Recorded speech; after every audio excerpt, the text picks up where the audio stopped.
우리말은 신비합니다. 어떻게 발음하느냐, 어떤 글자를 하나 넣느냐 빼느냐에 따라서 전혀 다른 어감으로 다가오죠. 여러분, 우리가 사람을 만나면 인사를 합니다. 안녕하세요 라고 인사를 해요. 안녕하십니까? 안녕하세요, 안녕하십니까 라는 인사는 따뜻한 마음이 담겨있는 인사이죠. 근데 이 안녕하십니까 라는 그 인사에 한 글자를 집어넣으면 전혀 다른 의미로 다가옵니다. 안녕들 하십니까? 안녕하세요 라는 의미와 안녕들 하십니까? 앞의 말은 축복과 사랑이 담겨있는 인사라고 한다면 안녕들 하십니까? 라는 말에는 원망과 마음에 들지 않는 어떤 감정들이 섞여 있는 말이라고 할 수가 있어요. 지난 2013년도에 대한민국 조국을 강타한 아주 강력한 어조, 그 문구가 하나 있었는데 그게 바로 이 안녕들 하십니까? 라는 그런 말이었습니다. 당시 고려대학교 4학년에 재학 중이었던 한 학생이 교내에 붙인 대자보의 제목인데 하수상한 시절에 모두들 안녕들 하십니까? 이런 말로 시작이 되는 거예요. 당시 사회가 지금도 마찬가지지만 항상 어렵고 힘들죠. 약한 자들이, 또 소외된 자들이 약하고 연약하다는 이유 하나만으로 압제를 당하고 고통을 당하고 괴로움을 당하는데 누구 하나 그 연약한 사회적 약자들을 돌아보지 않는 세상을 향한, 그렇게 불평등하고 기울어진 세상을 향한 안타까운 마음을 이 대자보라는 형식을 통해서 세상 가운데 외치는 겁니다. 하수상한 시절에 이렇게 연약한 자들이 힘들고 괴로운 삶을 살아가는데 그게 나의 일이 아니라고 해서 당신들은 안녕들 하십니까? 불평등한 세상을 향한, 기울어진 세상을 향해서 원망의 마음을 담아서 표현해낸 것이 이 안녕들 하십니까? 라는 대자보의 내용이었던 거죠. 더욱이 그런 세상을 바라보면서 침묵으로 일관하는 일반 백성들, 그리고 그런 어려움들을 조장하는 것 같은 위정자들을 향한 원망과 불평의 마음을 담아서 이 학생은 대자보라는 형식으로 자신의 불만을 표현했던 거죠. 사랑하는 여러분, 이 땅을 살아갈 때 우리는 화나는 일들도 많고 답답한 일도 많이 있다는 것을 경험합니다. 도저히 이해가 안 되는 일들이 우리 사회 가운데 많이 있어요. 안녕이라는 인사가 무색할 정도로 정말로 괴롭고 힘든 일들이 얼마나 많은지 모르는 겁니다. 돌아가는 상황들을 바라보면 한숨만 나오고 연일 들려오는 뉴스들은 안타까운 소식들밖에는 없는 거죠. 그래서 우리는 이런 세상을 그렇게 만든 모든 책임이 위정자들에게 있다고 생각하면서 위정자들을 욕하고 또 최고 권력자인 총리나 대통령, 정부 이런 사람들을 비난하고 강한 어조로 성토를 하곤 합니다. 그런데 여러분, 이런 질문, 불평등한 세상, 이해가 안 되는 세상을 향해서 안녕들 하십니까? 라는 이 대자보를 하나님께 붙인 사람이 있었어요. 그가 바로 오늘 우리가 살펴보려고 하는 하박국이라는 선지자입니다. 하박국서는 3장밖에 안 되는 짧은 내용입니다. 하지만 여기에는 당시의 암울한 시대 상황을 바라보는 선지자 하박국의 안타까운 마음이 들어있어요. 그리고 그것과 더불어서 세상이 이렇게 괴롭고 힘들고 어려운데 많은 사람들이 고통 가운데서 힘들어하는데 그럼에도 불구하고 그걸 방관만 하시고 그저 쳐다만 보시는, 침묵으로만 일관하시는 하나님, 그 하나님을 향한 선지자 하박국의 불평과 불만과 원망, 그게 들어있는 것이 우리가 함께 살펴보려고 하는 하박국 선지서의 내용입니다. 하나님 어떻게 그러실 수 있습니까? 이렇게 안타까운 상황들을 하나님 방관만 하실 겁니까? 이런 질문을 하박국 선지자가 던졌고 하나님이 이 질문에 대해서 응답하시는, 또 계시를 나타내시는 내용이 하박국 선지서의 전체적인 내용이에요. 그런데 여러분, 이 땅을 사는 우리 그리스도인들에게도 이해가 되지 않는 일들이 많이 있습니다. 우리도 화나는 일들이 많이 있죠. 그런데 우리가 어떤 특정한 상황이나 환경 가운데서 불평과 불만이 마음 가운데 생기고 힘들어질 때, 그리고 화가 날 때, 그런데 우리는 그 화의 끝이 어떤 경우에는 하나님을 향하는 경우도 있는 겁니다. 하나님 도대체 왜 이러시나? 하나님 살아계시면 이럴 수가 없는데 하나님 정말 왜 이러시는가? 이런 마음이 드는 거죠. 원망과 불평의 대상을 하나님께로 두는 경우도 있는 겁니다. 저만 그렇습니까? 여러분 안 그러세요? 예, 경건하시군요. 근데 저는 좀 그런 것 같아요. 하지만 상대가 상대다 보니까 하나님께는 감히 그런 원망을 하지 못하죠. 끙끙 앓는 그런 일들이 종종 있어요. 그런데 여러분, 사실 우리는 좀 잘못 생각하는 경우가 있습니다. 제가 자주 말씀드리지만 하나님께는 좋은 모습만 보여야 한다? 그렇지 않아요. 우리 하나님은 내면의 중심까지도 다 보시는 분이기 때문에 여러분이 무엇 때문에 힘들어하고 얼마나 괴로운지를 다 아십니다.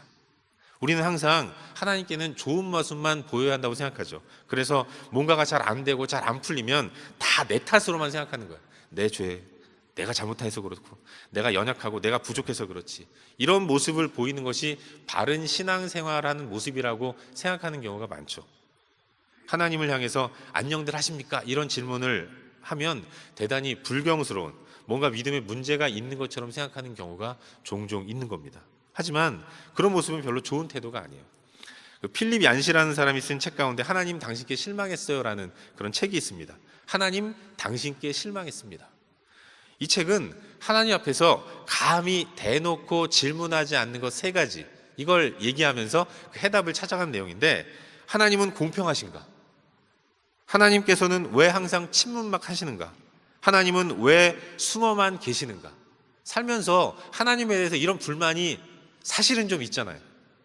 하나님은 정말로 공평하신가? 하나님 정말로 공평하시다면 어떻게 이런 일들이 벌어지는가?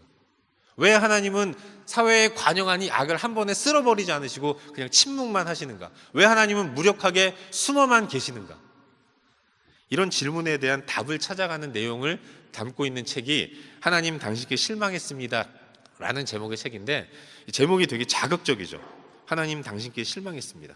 그래서 마치 이 책을 읽으면 문제가 있는 그런 신앙인처럼 보여질 때가 있는 것 같아요. 제가 이 책을 몇 년 전에 읽을 때 이 책을 읽고 있는 저를 보면서 저희 아이가 굉장히 놀랐습니다. 당시 프라이머리 다니고 있던 제 아이가 깜짝 놀란 거죠. 아빠가 하나님께 실망했나 봐. 우리 아빠는 목사님인데. 이러면서 아빠 그러지 마, 우리 기도하자, 뭐 이런 얘기를 한 적이 있어요. 그런데 여러분, 성경을 보면 하나님을 향해서 이런 당돌한 질문을 한 사람들이 많이 등장합니다. 바득바득 대들면서 막 따지는 사람들이 의외로 많이 나와요. 성경에는 좋은 얘기만 나와 있는 게 아니라 하나님을 향해서 치열하게 스트러글하는 사람들이 굉장히 많이 등장합니다. 엘리야 같은 사람, 엘리야는 하나님을 위해서, 다른 누구를 위한 것이 아니라 하나님을 위해서 바알과 아세라 선지자 850명과 그 맞짱 떠서 붙어서 이긴 사람입니다. 그런데 그에게 찾아온 것은 당시 최고의 권력자인 아합의 아내, 왕비인 이세벨의 살해 위협이었어요. 그래서 이세벨을 피해서 막 도망가다가 로뎀나무 그 아래에 앉아가지고 하나님께 기도하는 겁니다. 하나님 나 죽여주세요. 그 말은 도대체 나한테 이럴 수 있는 겁니까? 내가 다른 누군가를 위한 게 아니라 하나님 당신을 위해서 일했는데 왜 나만 남았습니까? 왜 나만 싸우도록 남겨둡니까? 하나님 그러고도 하나님이십니까? 라는 내용을 담아서 하나님 나 좀 죽여주세요. 더 이상 당신 일 하고 싶지 않습니다. 하나님께 원망한 겁니다. 여호수아도 마찬가지죠. 여리고를 점령하고 난 이후에 그는 그 작고 약한 아이성과의 전투에서 실패했습니다. 졌어요.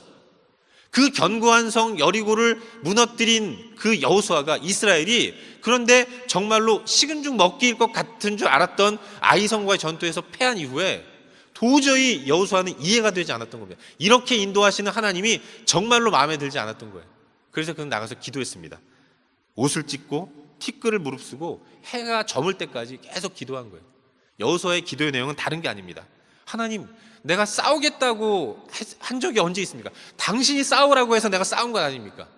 이렇게 처참한 패배를 주시려면 차라리 우리를 애굽에서 끌어내시지나 마시지, 그냥 광야에서 다 죽이시지, 왜 여기까지 인도하셔서 우리로 하여금 이렇게 처참한 상황을 당하게 하십니까?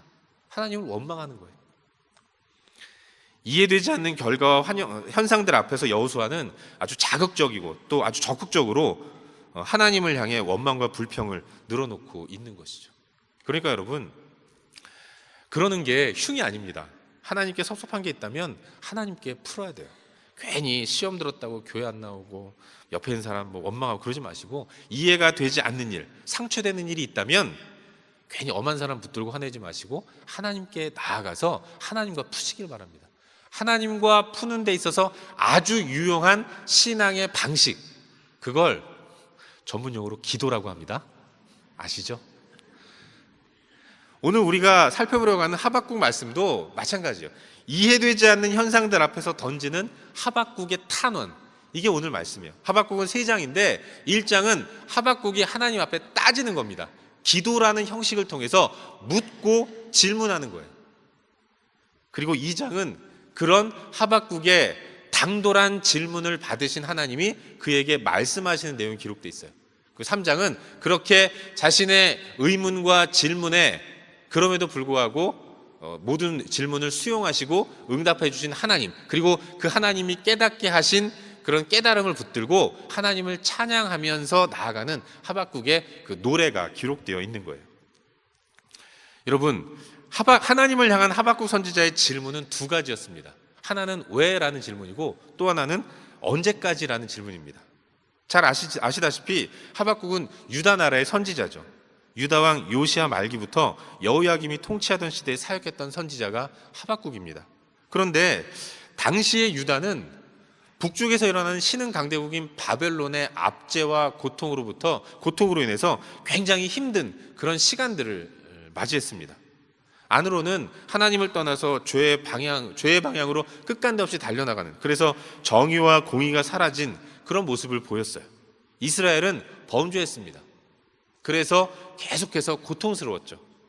그런데 하박국은 이해되지 않는 것이 하나 있었어요. 하나님은 공의로우시니까 죄 범한 당신의 백성들을 치시고 고통 가운데로 이끄시는 것이 당연합니다. 그런데 하박국이 이해가 되지 않는 것은 이런 것이었어요. 좋습니다, 하나님. 내가 범죄함으로 징계를 받고 고통을 받는 것은 이해하겠는데, 그런데 왜 우리를 고통으로 몰아넣으실 때 저 할례받지 않은 우리보다 더 패역한 이방 나라 갈대아인들, 바벨론을 사용하시는 겁니까? 어떻게 택함받은 하나님 백성이 저렇게 무지막지하게 이방 민족들에게 처참하게 짓밟힐 수 있습니까? 이런 작금의 상황들을 바라보시면서 왜 하나님은 침묵만 하시는 겁니까? 그래서 하박국은 탄원하는 거죠. 하박국 1장 13절에 이렇게 말씀하고 있습니다. 어찌하여 거짓된 자들을 방관하시며 악인이 자기보다 의로운 사람을 삼키는데도 잠잠하시나이까? 악인이 자기보다 의로운 사람을 삼키는데도 왜 잠잠하십니까?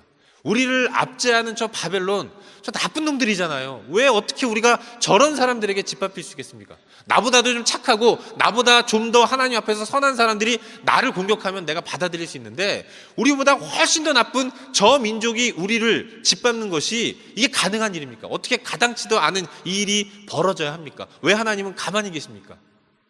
하박국의 마음 가운데는 그게 큰 의문으로 자리 잡았던 거예요. 또 하나의 질문은 이런 겁니까? 또 하나의 질문은 이런 거죠. 이런 상황들 속에서의 침묵, 공의의 하나님이 불의한 세상을 바라보시면서 참고 계시는 이 방관이 과연 언제까지 지속되어야 합니까? 우리 민족이 이렇게 할례받지 않은 이방 민족에게 압제를 당하고 고통을 당하는 이 상황들을 하나님은 언제까지 지속시킬 겁니까? 하박국 1장 2절에 나오죠. 여호와여, 내가 부르짖어도 주께서 듣지 아니하시니 어느 때까지이리까? 어느 때까지이리까? 이런 질문을 올려드리고 있는 거예요. 그런데요, 사실 이런 하박국의 질문, 왜, 그리고 언제까지, 이런 항변은 오늘을 살아가는 우리 그리스도인들의 내면 가운데도 숨겨져 있는 질문입니다.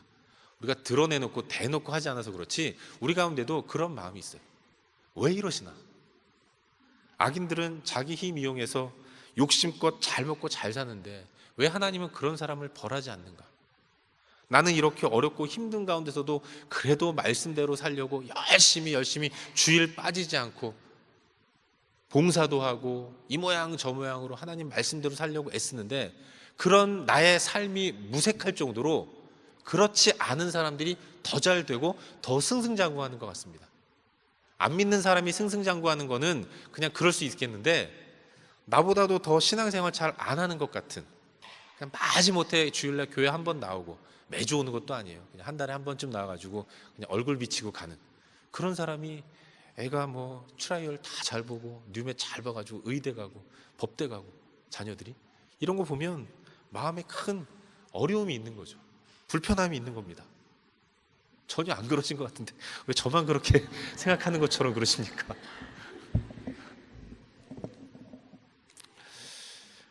이런 질문들이 우리 안에 있는 것이고, 그리고 이런 의문이 우리 안에서 불만과 불평을 만들어내는 거죠.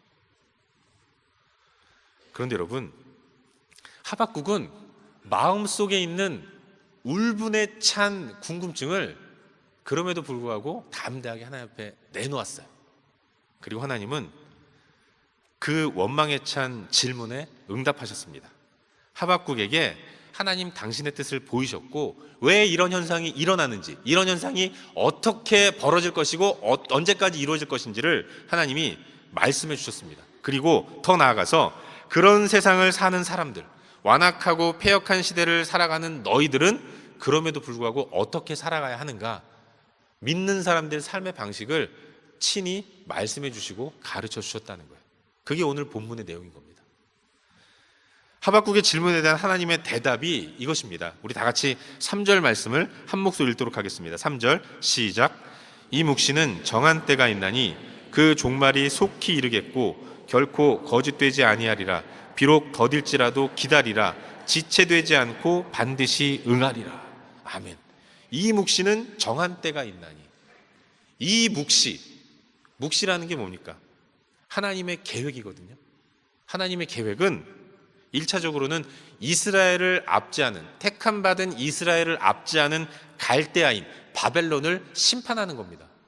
하나님은 악한 바벨론을 심판하기로 작정하셨어요. 공의의 하나님은 악인의 악을 결코 좌시하지 않으시는 분이시기 때문에 악한 자의 악을 반드시 심판하시는 겁니다. 바벨론은 하나님의 심판으로부터 결코 자유로울 수 없는 거예요. 하나님이 하박국에게 내가 그 바벨론을 심판할 것이다 말씀하시는 겁니다.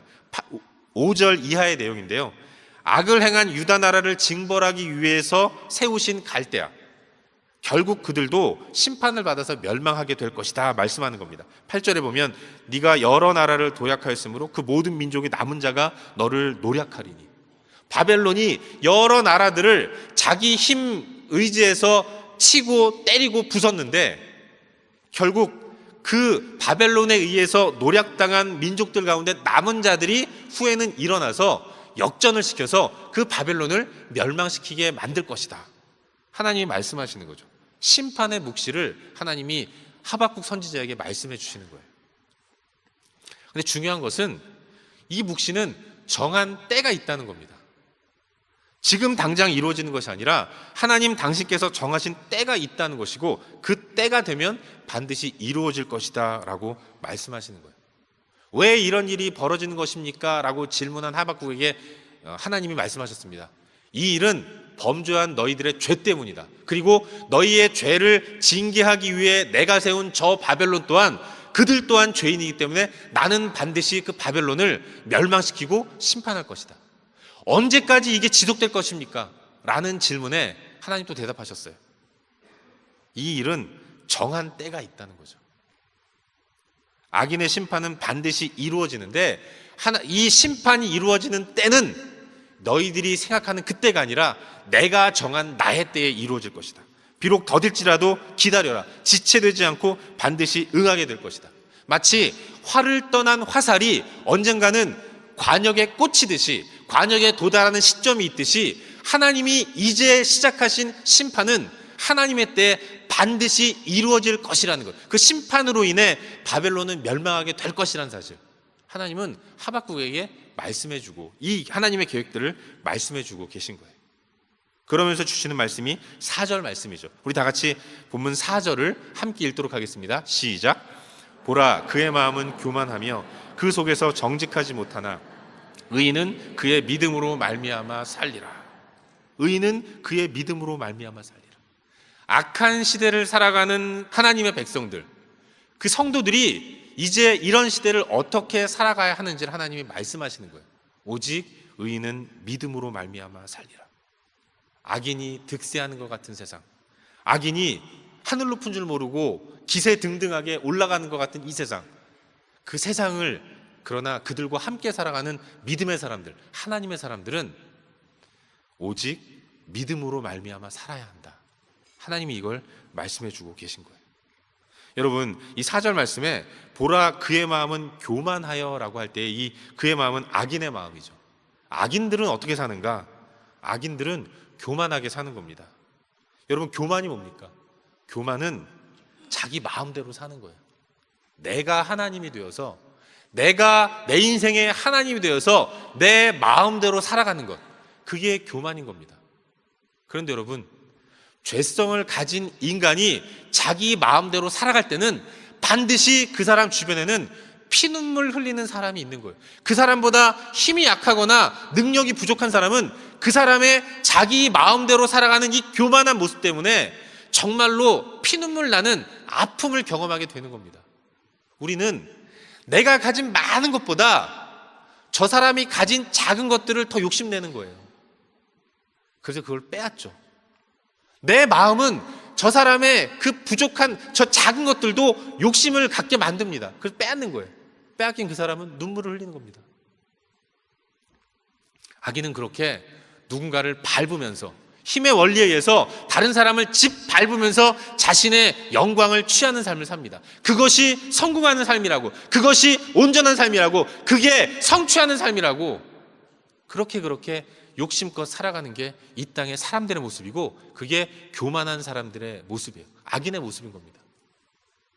그러나 의인은 어떻게 살아갑니까? 그런 사람들과 한 하늘 아래서 한 땅을 밟고 살아가는 믿음의 사람들, 하나님의 사람들, 그들의 사람, 그런 사람들에게, 믿음의 사람들에게 하나님께서 허락하신 삶의 방식이 바로 4절 말씀, 오직 의인은 믿음으로 말미암아 살리라. 의인은 그의 믿음으로 말미암아 살리라.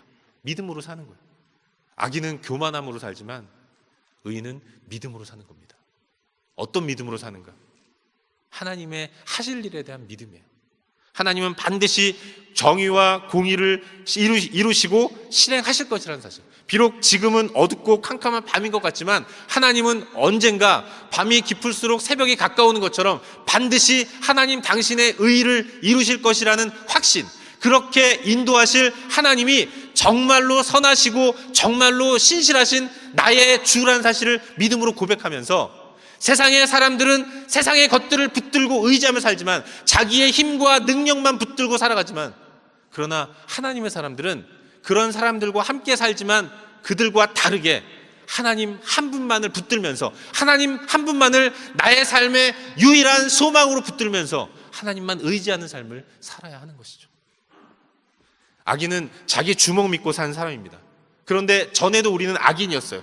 전에도 우리는 세상 사람들과 똑같이 내 힘 의지하고 내 능력 의지하고 내가 더 큰 힘을 갖고 더 큰 능력을 갖기 위해서 날마다 하나님도 뒤로 하고 내 의지대로만 살았습니다. 그랬던 나인데 하나님이 어느 날 나에게 찾아오셨어요. 그리고 내 손을 붙들어 주셨고 내 마음 가운데 믿음을 주셔서 하나님의 사람으로 만들어 주셨습니다. 그리고 이제 그 믿음을 가진, 하나님이 허락하신 믿음을 가지고 주는 나의 하나님이시오 나의 주님이십니다 고백한 우리 가운데 그 고백을 들으시고 너는 이제부터 의인이라고 말씀하셨습니다. 내가 뭐 잘하고 착하고 윤리도덕적으로 바른 삶을 살아서 의인이 아니라 하나님이 주신 믿음 때문에, 그 믿음을 가지고 예수를 하나님이라고 고백했기 때문에 하나님 우리를 의인이라고 인정해 주셨어요. 그리고 말씀하십니다. 이제 의인된 너는 이 땅을 어떻게 살아가야 하는가? 믿음으로 살아야 한다. 세상과는 다르게 거룩한 삶, 믿음의 삶을 살아야 한다고 우리 가운데 말씀해 주신 거예요. 그래서 우리는 온전한 믿음을 가지고 하나님만 붙들며 살아가는 겁니다. 사랑하는 여러분, 여러분 안에 믿음이 있으십니까? 그렇다면 우리는 의인이에요. 하나님 그렇게 인정해 주셨습니다. 의인인 우리가 살아가는 삶의 방식, 그것은 교만이 아니라 믿음이고 하나님 의지하면서 살아야 한다는 사실을 기억하시기를 바랍니다. 여러분, 하나님 우리를 택하셨습니다. 그리고 불러주셨어요. 왜 하나님 우리를 부르셨는가? 하나님의 부르심의 이유는 딱 하나, 거룩입니다. 우리를 거룩하게 만드시기 위해서 하나님 우리를 불러주셨어요.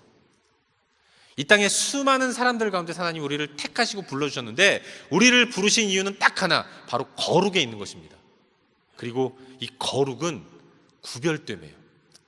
세상과 구별된 독특하고 다른 튀는 삶, 이런 삶을 살도록 우리를 불러주신 겁니다. 악한 세상은 하나님의 길을 따르지 않습니다. 그런데 하나님의 길은 거룩이에요. 거룩은 하나님의 성품입니다. 내가 거룩하니 너희도 거룩하라. 하나님의 성품인 거룩, 이 거룩에 하나님이 택하신 우리를 참여하도록 허락해 주신 겁니다. 하나님의 사람인 우리는 이 땅의 사람들과는 다른 삶을 살아야 하는 거예요. 세상은 교만하여 그 속에 정직하지 못합니다. 그러나 우리는 그 하나님을 온전히 의지하면서 믿음으로 살아야 하는 거예요. 여러분, 우리에게는 여전히 악한 모습이 있습니다. 우리 안에도 교만이 있습니다. 그래서 하나님 의지하는 것보다는 내 힘과 내 능력 의지해서 살아갈 수 있는 방법들을 날마다 강구하죠. 여전히 힘을 기르려고 하고 능력을 기르려고 하고 스펙을 쌓으면서 그런 것들을 지향하며 살아가는 삶의 모습이 의인이지만 그러나 우리 가운데도 있어요. 그러나 우리 하나님은 반드시 그런 모습을 꺾으십니다. 우리가 살아가는 인생 동안 전 인생을 통해서 하나님은 우리 가운데 있는 이 교만한 모습, 하나님 의지하지 않는 모습을 날마다 꺾으시고 부러뜨리시고, 그래서 하나님만 의지하는 삶으로 우리를 바꾸어 나가십니다. 그래서 우리 가운데는 계속해서 고난과 실패와 좌절이 있는 거예요. 우리는 실패 앞에서, 고난 앞에서, 좌절 앞에서 깨달아야 하는 겁니다. 아, 나는 내 힘 의지해서 사는 게 아니라 하나님의 인도와 보호로만 살아야 하는 존재구나. 나는 신실하신 하나님을 향한 믿음만 붙들고 살아가야 하는구나. 하나님 아니면 나는 안 되는구나. 실패 앞에서, 좌절 앞에서 내 힘 의지하려고 살았던 모습들을 깨닫는 가운데 그것 회개하고 다시금 하나님만을 붙드는 삶을 살 수 있도록 하나님 우리 가운데 실패와 좌절과 고난을 허락하시는 거예요. 그렇다면 우리가 만나는 고난과 우리가 만나는 시련과 좌절은 다시금 믿음의 사람이 온전한 삶을 살아가도록 도전하시는 하나님의 배려라는 사실을 우리는 기억해야 하는 거예요. 이제 말씀을 맺겠습니다. 오늘 본문 말씀 가운데서 굳이 키워드를 하나 찾는다면 믿음이라는 단어라고 말할 수 있어요. 의인은 그의 믿음으로 말미암아 살리라. 여러분, 4절에서 의인은 그의 믿음으로 말미암아 살리라라고 말씀하고 있는데, 이 4절에서 믿음이라고 해석된 이 단어는 히브리어로 에무나라고 발음하는데, 이 단어의 의미는 견고하다, 강하게 버티다라는 의미입니다. 이 믿음이라고 표현된, 해석된 이 단어는 원래 의미는 견고하다, 강하게 버티다라는 의미예요. 이 에무나라는 단어가 사용된 예가 출애굽기 17장에 등장을 하는데, 잘 아시겠지만 이스라엘 백성들이 광야의 길을 걸을 때 아말렉과 전쟁을 벌였습니다. 르비딤 광야에서 아말렉과 전쟁을 벌였는데, 모세는 전쟁 앞에서 산에 올라가서 손 들고 기도하죠. 그리고 아래에서는 여호수아가 아말렉과 싸웁니다. 그런데 모세가 손을 들고 기도할 때는 여호수아가 이기고, 손을 힘들어서 내리면 아말렉이 이기는 겁니다.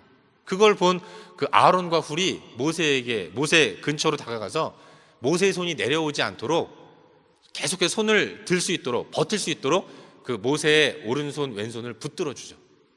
그때 사용했던 단어가 이 에무나라는 거예요. 출애굽기 17장 12절, 모세의 손을 붙들어 올렸더니 그 손이 해가 지도록 내려오지 아니하니라.